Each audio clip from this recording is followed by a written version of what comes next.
आज की कहानी है तलाक।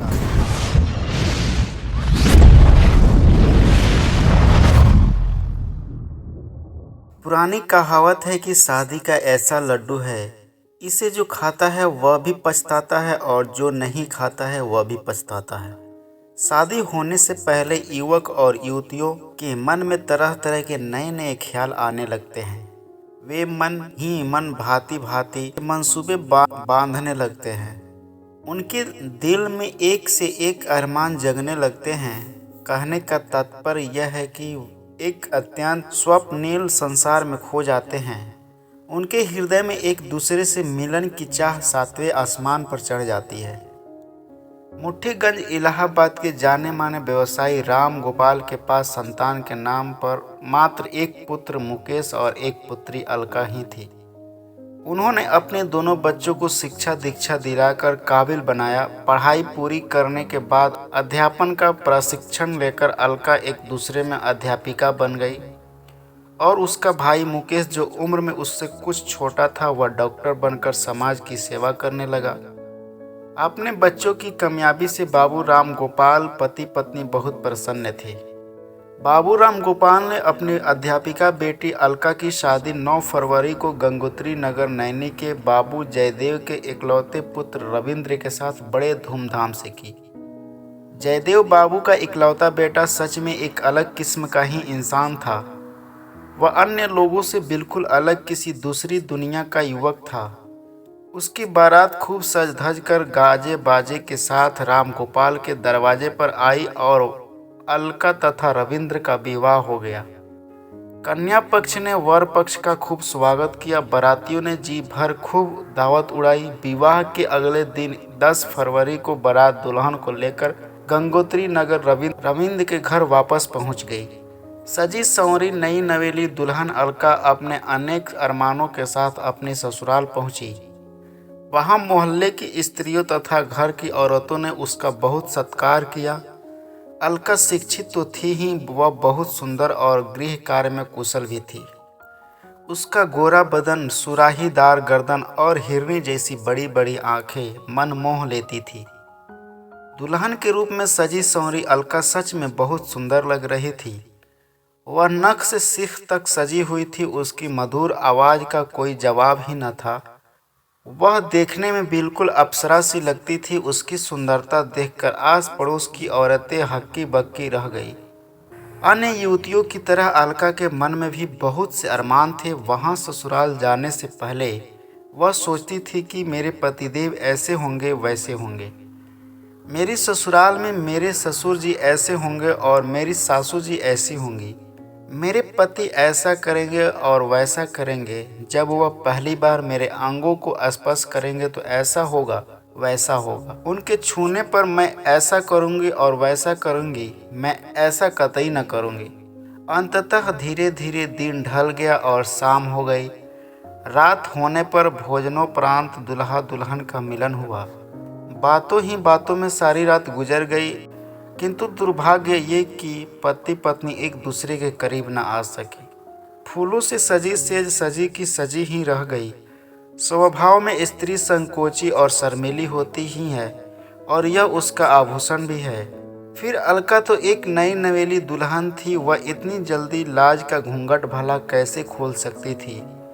जैसा कि अक्सर हर दुल्हन यदि सोचती है कि मेरा पति ही मेरा घूंघट हटाए, क्योंकि पतिदेव के घूंघट हटाने का आनंद ही कुछ और होता है। इसलिए अलका ने भी सोचा कि रविंद्र ही उसका घूंघट खोलेगा, पर ऐसा कुछ भी नहीं हुआ। रविंद्र ने अलका का घूंघट नहीं खोला। वह उससे सारी रात इधर उधर की बेमतलब की बातें करता रहा, लेकिन आपस की एक भी बात न की। यहाँ तक कि उसने अलका के किसी अंग प्रत्यंग का स्पर्श तक भी नहीं किया। समाज ने उसे जो बड़ा ही महत्वपूर्ण अधिकार दिया था वह उसे बिल्कुल भूल गया। उसने उसका तनिक भी इस्तेमाल नहीं किया। रविंद्र ने उससे एकदम विमुख ही रहा। वह उसकी ओर बाल बराबर भी आकर्षित न हुआ, मानो उसका सारा जोश मर चुका था। उसने अपना दायित्व निभाना जायज न समझा। लगता है अलका से मिलकर उसे कोई प्रसन्नता न हुई, उसके दिल में कोई हलचल न हुई, वह लेस मात्र भी रोमांचित न हुआ। मानो वह कोई जीवित प्राणी नहीं बल्कि एक मुर्दा हो। वह एक निर्जीव लाश की तरह उसके पास पड़ा रहा और इधर उधर की हाँकता रहा। अलका एक पढ़ी लिखी शिक्षित युवती, वह एक शिक्षिका थी। उस समय अलका ने बस यही सोचा, हो सकता है मेरे पतिदेव भी संकोची स्वभाव के हों, अत एवं कोई बात नहीं, उन्होंने आज मुझे स्पर्श नहीं किया तो क्या हुआ। आज आपने और मेरे बारे में कोई बात नहीं किए तो न सही, अभी न सही मगर 2-4 रोज बाद उनका सारा संकोच खत्म तो हो ही जाएगा। तब हम दोनों बेझिझक एक दूसरे के निकट आ जाएंगे। जो काम धीरे धीरे और कुछ देर से होता है वह टिकाऊ होता है। जल्दी का काम शैतान का होता है। जब मैं इस घर में आ ही चुकी हूँ तो जल्दी करने की क्या ज़रूरत है, कोई कहीं जा थोड़े ही रहा है। अलका ने यह भी सोचा, मेरा पति निहायत ही संकोची और धैर्यवान है, इस पर मुझे गर्व महसूस होना चाहिए। वह न तो जल्दबाज और न ही जल्दबाजी करने वाला है। यह सोचकर एक ओर अलका को गर्व महसूस हो रहा था तो दूसरी ओर अपने अत्यंत निकट होने भी उसे अपने से कोसों दूर देखकर असहनीय मर्मांतक पीड़ा भी हो रही थी। रविंद्र ने अपनी नई नवेली पत्नी के साथ ऐसा कुछ भी न किया जो एक पुरुष अपनी नवविवाहित पत्नी के संग अक्सर करता है। अलका ही उस वेदना का अंदाजा लगाना बहुत ही कठिन है।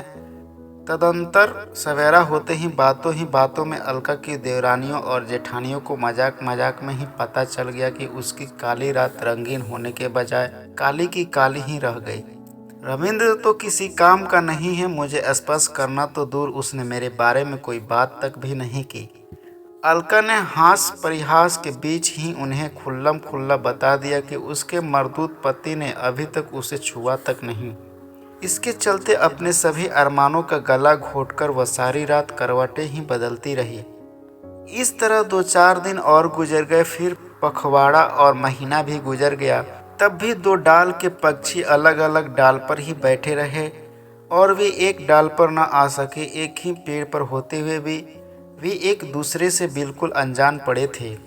उनमें जान पहचान न हो सकी। वे आपस में बिल्कुल अनभिज्ञ ही बने रहे। किसी ने भी दूसरे के करीब जाने की कोशिश न की। वे दूर ही रह गए। पति पत्नी एक नदी के किनारे 2 किनारे बनकर रह गए, जिनके मिलने की दूर दूर तक भी कोई किरण दिखाई नहीं दे रही थी। कितनी विचित्र है कि एक के पास दूसरे के निकट जाने की सामर्थ्य न थी और दूसरे के पास लाज का पर्दा था। उसे हटाने में उसकी मर्यादा का सवाल आड़े आ रहा था। इस ऊहा-पोह में न उनके मन ही आपस में मिले सके और न तन ही मिलकर एक हो सके। यह देखकर अलका के मन में तरह तरह के विचार पैदा होने लगे। उसकी उलझनें बढ़ने लगी। वह उधर जाऊं या उधर जाऊं की हालत में फंसकर थी कि अब मैं क्या करूं। विवाह के 1 महीने बाद अलका के भाई और पिता गंगोत्री नगर रविंद्र के घर गए और दूसरे दिन अलका को विदा कराकर अपने घर वापस ले गए। इस तरह अलका जब अपने मायके वापस गई तो वहाँ भी सहेलियों ने बातों ही बातों में उससे यह राज आखिर उगलवा ही लिया। अलका ने बड़े भारी मन से उन्हें सारी आपबीती सुना दी। इस तरह अलका की सहेलियों को भी पता चल गया कि अलका का पति कितना पुरुषार्थी और ब्रह्मचारी है। वे आपस में कहने लगी, जब वह अप्सरा जैसी अपनी बीवी का ही स्पर्श नहीं करता तो किसी दूसरी स्त्री के बारे में कहना ही क्या। अलका की बातें सुनकर उसकी सखियों ने उसका और रविंद्र का खूब उपहास उड़ाया। उन्होंने उससे यहाँ तक कह दिया कि काश सबको ऐसा ही पुरुष मिले।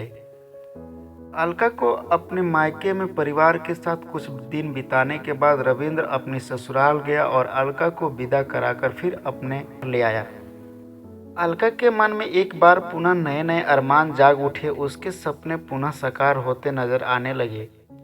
अलका के निराश मन में एक बार फिर आशा की किरण दिखाई देने लगी। अलका सोचने, मेरे मन की मुराद उस समय पूरी न हुई, कोई बात नहीं, वह कुछ देर से ही सहे, अब पूरी हो जाएगी। इस प्रकार अलका एक बार फिर हंसी खुशी अपनी ससुराल गई। दरअसल उस बेचारी को यह बिल्कुल भी पता न था कि मेरा पति का सचमुच इस दुनिया का नहीं बल्कि चांद की दुनिया का रहने वाला है।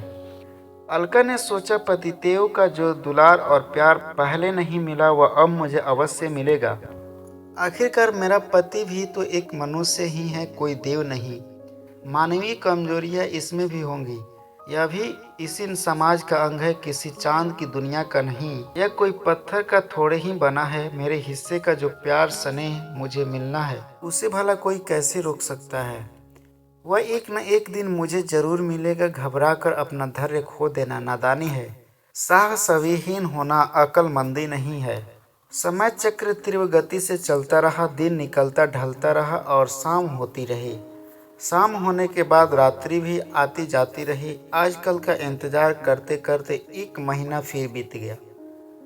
अलका प्रतिदिन श्रृंगार करके बनती संवरती रही। अगर कोई स्त्री चाहे तो वह किसी देवता को भी पलक झपकते ही उसके धर्म से डिगा सकती है, लेकिन किसी मुर्दे में जान डालना किसी ललना के वश की बात नहीं है।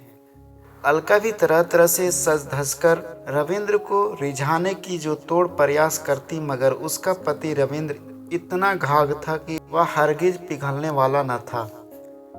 वह तनिक भी न बदला, मानो उसने अलका से एकदम दूर रहने की कसम खा ली थी। इस तरह न तो रविंद्र ही अलका को कुछ समझ सका और न तो अलका ही उसे समझ पाई। बल्कि यूं भी समझ सकते हैं कि पति और पुरुष नाम पर वह एक बड़ा धब्बा था, लेकिन उसे इस बात का तनिक भी ज्ञान न था। उसके अंदर लेश मात्र भी किसी प्रकार का जोश न था। वह बिल्कुल निरुत्साही और कमजोर व्यक्ति था। उसे एकदम उत्साहविहीन और विमुख देखकर अलका के धैर्य ने एकदम जवाब दे दिया। सहनशीलता की हद पार होते ही वह बिल्कुल अधीर हो उठी। धैर्यशील व्यक्ति का धैर्य समाप्त होने पर वह कुछ भी कर सकता है। इसके लिए वह किसी भी हद तक जा सकता है। रविंद्र की उदासीनता और निरुत्साह देखकर अलका समझ गई कि यह सचमुच किसी और दुनिया है। अब इस मर्दूद के साथ मेरा गुजर बसर होना बहुत ही मुश्किल है। यदि यह पुरुष तवाहीन है जो इसे विवाह करने की क्या जरूरत थी। किसी लड़की का जीवन बर्बाद करना भला कहाँ की इंसानियत है। अंत में साहस खत्म होते ही अलका ने अपने ससुर और ससुर से रविंद्र पर खुलेआम नामर्द होने का इल्जाम लगाते हुए उसके साथ रहने से साफ इनकार कर दिया। यह सुनते ही वे हक्का बक्का रह गए। पलक झपकते ही वे आश्चर्य में पड़ गए, क्योंकि अब तक उन्हें यही मालूम था कि बेटे और वधू के बीच सब कुछ बिल्कुल ठीक चल रहा है। 2 महीने बाद जब उन्हें अचानक यह सुनने को मिला कि उनका बेटा एक पुरुष बनने के लायक नहीं है और उसमें पुरुष का कोई गुण नहीं है, तो उनके अपार कष्ट हुआ। उन्हें अलका की बात पर तनिक भी यकीन न आ रहा था कि वह सच बोल रही है। यह सुनकर रविंद्र ने उल्टा चोर कोतवाल को डांटे उल्टे उस पर ही आरोप मढ़ दिया कि अलका किसी पुरुष की पत्नी बनने लायक ही नहीं है। ऐसे में यह भला हमारे साथ कैसे रह सकती है। झूठी बात सुनकर मन में कष्ट होता ही है, साथ ही क्रोध भी आता है। झूठ सुनकर सहन करना एक सत्यवादी और ईमानदार व्यक्ति के लिए अत्यंत कठिन हो जाता है। सुनने वाला कभी कभी मरने मारने को उतारू हो जाता है। रविंद्र का प्रत्यारोप सुनकर अलका आग बबूला हो उठी। उसके सब्र का सारा बांध टूटकर बिखर गया। फलस्वरूप यह बात उसके पीहर तक उसके माँ बाप के पास भी पहुँच गई। यह सुनकर उन्हें भी बड़ा दुख हुआ। उनकी हालत ऐसी हो गई मानो उन पर पहाड़ टूट पड़ा। उनकी सारी खुशियाँ पूर्ण हो गई। उनके मुंह से आह निकल गई।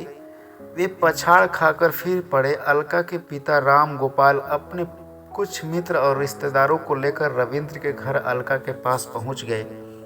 वहां जाने पर दोनों पक्षों में बहुत वाद विवाद हुआ। रविंद्र और उसके माँ बाप सामाजिक हंसी के भय से अलका की बात को झुठलाने पर तुले हुए थे। वे बार बार यही यकीन दिलाने का यत्न करते रहे कि अलका की बात में कोई दम नहीं है, वह जानबूझकर झूठ बोल रही है। ऐसा कुछ भी नहीं है जैसे अलका इल्जाम लगा रही है। शायद अलका रविंद्र को पसंद नहीं करती है और इसके मन मंदिर में कोई और बसा हुआ है, इसीलिए यह बेसिर पैर का इल्जाम लगा रही है। यह इसकी सोची समझी मनगढ़ंत बात है। आपसी तर्क वितर्क से विवाद इतना बढ़ गया कि यह मामला पूरे मोहल्ले में फैल गया। उनकी कहा सुनी बढ़ती चली गई। अंततः 2 महीने बाद ही 12 अप्रैल को काफी लड़ाई झगड़े के बाद अलका अपने रिश्तेदारों के साथ दोबारा अपने मायके चली गई। तब कुछ दिन बाद दोनों पक्षों में इस मामले को निपटाने के लिए आपस में पंचायत भी हुई। पंचायत में पंचों ने यह फैसला किया कि पति पत्नी दोनों का मेडिकल परीक्षण कराया जाए। जब पति पत्नी आपस में एक दूसरे पर यह आरोप लगा रहे हों कि वह किसी का पति अथवा पत्नी बनने के लायक ही नहीं है और वह एकदम अक्षम है, तो यह साफ हो जाना चाहिए कि पति पत्नी में से किसमें क्या कमी है। पंचों ने कहा कि सच्चाई का पता लगे बगैर यह फैसला लेना कतई जायज़ नहीं है कि पति पत्नी दोनों एक दूसरे से अलग हो जाए। तब शहर के अस्पताल में दोनों का मेडिकल चेकअप हुआ। डॉक्टरी जांच के बाद रविंद्र की सारी कमी खुलकर सामने आ गई। वह सचमुच एक पुरुषार्थहीन आदमी था। उसके अंदर कोई पुरुषार्थ न था। वह अंदर से बिल्कुल खोखला ही साबित हुआ। इससे उसकी बड़ी जग हंसाई हुई, लेकिन अब कोई भी एक दूसरे के साथ रहने को तैयार न था। अलका भी एक स्त्री ही थी, कोई पशु नहीं कि उसे जिस खूंटे से बांध दिया जाए वह जैसे तैसे वहीं पड़ी रहे। एक ओर यदि सामाजिक बंधन था तो दूसरी ओर उसका पूरा जीवन था, जिसे जानबूझकर बर्बाद करना उचित न था। रविंद्र जैसे बेजान को त्याग कर उसने बहुत अच्छा किया, वरना उसका सारा जीवन जीते ही सचमुच नरक बन जाता। समाज में जब किसी की पुत्री के साथ ससुराल पक्ष की ओर से कोई अन्याय होता है तो उससे बर्दाश्त करना मुश्किल हो जाता है। कन्या पक्ष बदले ही भावना में जलने लगता है। उसके हृदय में प्रतिशोध की ज्वाला जलने लगती है। वह बरपक्ष से बदला लेने के लिए वह महिला उत्पीड़न और दहेज विरोधी कानून का सहारा लेकर उसे सबक सिखाने को व्याकुल हो जाता है। वह कानून को अपना सबसे बड़ा हथियार मान लेता है। हालांकि क्रोधावेश में विवेक से काम न लेकर वर पक्ष के खिलाफ ऐसा अनाप शनाप कदम उठाना सरासर गलत है। हमेशा सच्चाई को सामने लाने का प्रयास करना चाहिए। अलका का दुख जब उसके माता पिता से सहन न हुआ तो उन्होंने भी अदालत में जाकर फरियाद की। दहेज में कार न देने पर मेरी बेटी अलका के ससुराल वालों ने उसे घर से निकाल दिया। रविंद्र का परिवार विवाह के पहले से ही दहेज में कार की मांग कर रहा था, जिसके न देने पर उन्होंने अलका को घर से बेघर कर दिया। परंतु सुनवाई के दौरान अदालत में जब अलका का बयान हुआ तो तनिक देर में ही सारी सच्चाई खुलकर सामने आ गई। उसका कथन सुनते ही अदालत में उनकी फरियाद को अदालत ने नहीं सुनी और बिल्कुल अनसुनी कर दी। अंततः दहेज का झूठा मुकदमा खारिज कर दिया गया। इससे रविंद्र और उसका सारा परिवार तो बच गया, लेकिन अलका जैसी पुत्र वधू को खोकर उन्हें बड़ा पछतावा भी हुआ। अपने पुत्र रविंद्र की कमजोरियों से उसके माँ बाप को असहनीय कष्ट हुआ। वे छटपटा कर रह गए। इसे ही कहते हैं अब पछताए होत क्या जब चिड़िया चुन गई खेत। दोस्तों, ये कहानी थी एक पति पत्नी के बीच की। तो मैं आशा करता हूँ इस कहानी से आपको कुछ सीखने को और समझने को ज़रूर मिला होगा, और अच्छा लगा होगा तो वीडियो को लाइक करके, चैनल को सब्सक्राइब करके वीडियो को शेयर ज़रूर करें।